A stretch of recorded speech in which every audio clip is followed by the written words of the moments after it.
This is a mini lesson analysis on the Marth Ditto. I'll be critiquing the black Marth here.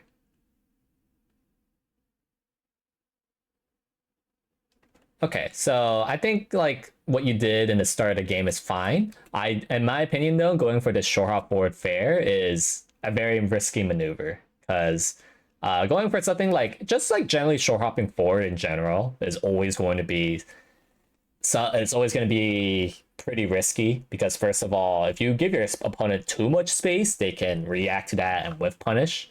Second of all, the reward you get off of doing this, like, what are you really getting doing something like that? Like, I don't feel like the reward really justifies doing like compared to the risk of like getting blown up with like an immediate nair forward smash or like a potential whiff punish. I think if you are far away from your opponent, a better play to do is to do a waveland back so you could trick them thinking that they could whiff punish. But doing like just a direct attack here, generally speaking, is not very positive expected value to me. And yeah, you're getting punished for 63. That's not good. Yeah, again, you're just like attacking from very far away is like a very straightforward way of getting whiff punished. And unless you're doing a play in a way that beats whiff punish, I don't think that's something you should really default to doing. Yeah, also, double jumping there kind of sealed your fate. At least you could try to not be predictable with the side B, because it's possible that like instead of the last side B, you could just do a falling fair to beat his bear. But losing your double jump there was really, really bad. Also, you're reacting too late. If you are out of invincibility, you have 3 seconds to make a play. And if you're gonna lunge, do it immediately. You generally shouldn't like make a lunge like after this, because now more than 3 seconds has passed, and that's when you could get punished. Um, Also be very careful about forward smashing and scrap like this, because like you reacted here thinking that like the Mart's gonna stand still, or like at least hoping that like it would work. Just I think your bets would be you would have better odds though dashing to center instead, because you do have like center control somehow. Um, and when you have center control, I think doing a dash back has higher expected value compared to forward smashing here. Like sure, you have better punish and coverage, but you take a lot more risk of doing that, and I don't think that's worth the safety of dashing to center. Oh, come on. If you didn't side B there, if you didn't tunnel with that, because like there's no way that he could hit you with this full hop, with the full hop that you did. So if you didn't side B, you could definitely reverse ult that there. So tunneling less with your recoveries would go a long way. And again, just like kind of like a lot of like risky things that you're doing, like the run up grab when it's a mix up. I find that maybe your problem is that you're trying to uh you think that maybe like I think maybe you're only thinking about the reward, including the fact that maybe you thought the short hop forward fair is going to get you more than you think. But look at it this way, that like if you are not zero to deathing off of them off of an approach, don't do it. Um and I guess maybe you could grab. You just need to do something that can really mitigate the unreliable aspect of going for certain approaches like these.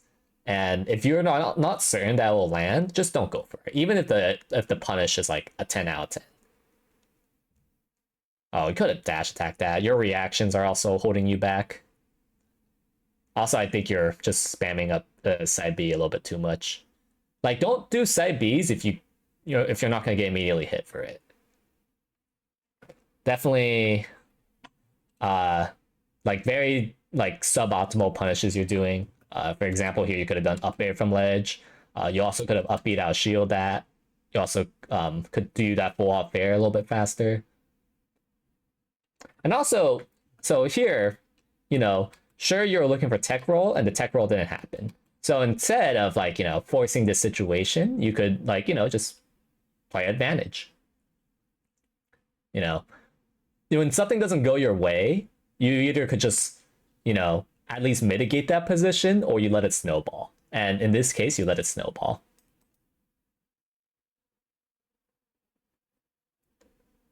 Nice read. Adaptation from his last tech in place. Yeah, if you're making a read of grab, I highly advise that you go with a different read. Probably.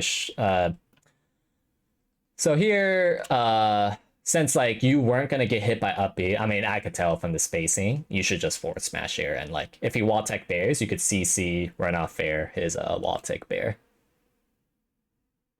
And yeah, and then, you know, you took a risk. You had that punish with grab, no. And just know that like it is a mix that they could double jump out of that. And one thing you could always do is just like you could turn around up tilt or forward smash, depending on like, you know, how much risk you want to take. You could definitely run off dare. Like after that fair chain, what you could have definitely done is you could have fair dash double jump dare for sure. Or at least like, you know, way dash forward smash. If you were a badass. But you know, I want to bring up that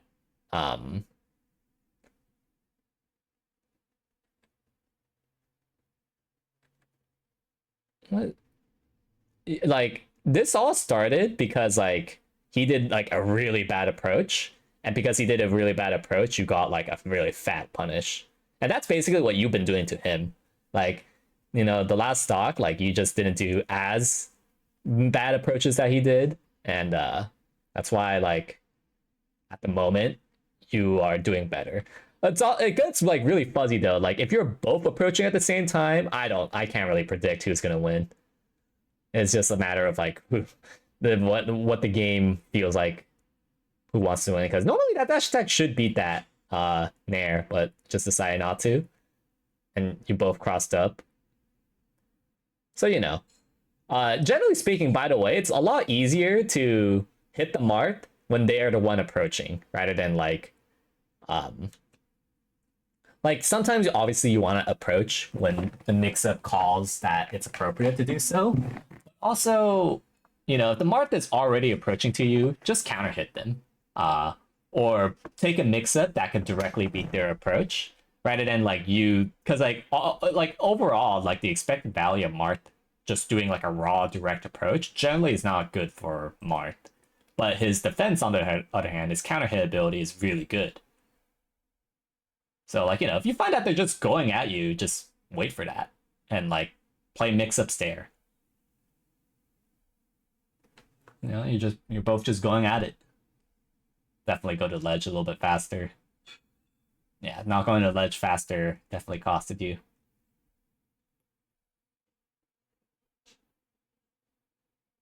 Yeah, you're both just running in, down tilting, and that is making me nervous for honestly both of you. And see how like when you're counter hitting, by the way, like you're generally having like the better end of this. But you know, obviously do a better job, like, you know, some spacings and reaction points and decisions out of disadvantage. But generally speaking, you had the edge. Like you were hitting him really well. You just were not spacing around certain things very well. Like definitely like should have just punished that first dash attack, and definitely your flow chart just wasn't good. And then you did a bad shield grab. Also, the time where it's good to approach, by the way, is if you know for sure they're gonna do like an attack in place. I think attacking in place is weird because I don't think it's necessarily like a defensive option purely. Like I think it's kind of like a hybrid between it both being defensive and offensive in a way, because you are committing harder defensively. It's weird to explain, but it's not the same thing as like, you know, dash dancing or like short hop backing. That's when like offense is at its strongest. It's when it beats like people holding space like this. So that's like, you know, if you wonder when it's like the most appropriate to go for like a dash attack or like an approach, it's when they're standing still essentially, or they're like trying to hold their ground in certain zones. But yeah, I mean, you know, you committed, you made an aggressive option that's not really reliable, and your opponent uh rolled in.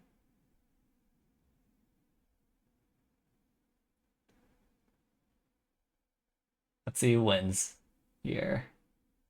It's a tough spot. Although you could just win if you didn't forward smash. Much more reliable way of covering this is you could have just full hop bared. If you full hop bared, that's much more reliable than his forward smash. I wish you poked your head out. Okay, yeah, you did it. You got out. Good. See how he's like approaching and that got him into massive trouble because like when you approach, just like the general reliability of approaching is not it's not as reliable. Well, it's not necessarily that it's less reliable, but the general expected value of approaching versus playing defensive. Playing defensive just overall generally has less risk and sometimes covering more. Whereas like approaching covers more kind of, but it has way more risk and you need to be very careful about that. And then yeah, I mean, you both made bad approaches, but he just got the slightly better end of it, and that's why you ended up losing. So just weigh the expected value of your approaches and ask yourself, does what am I trying to accomplish here, and does it make sense to go for that?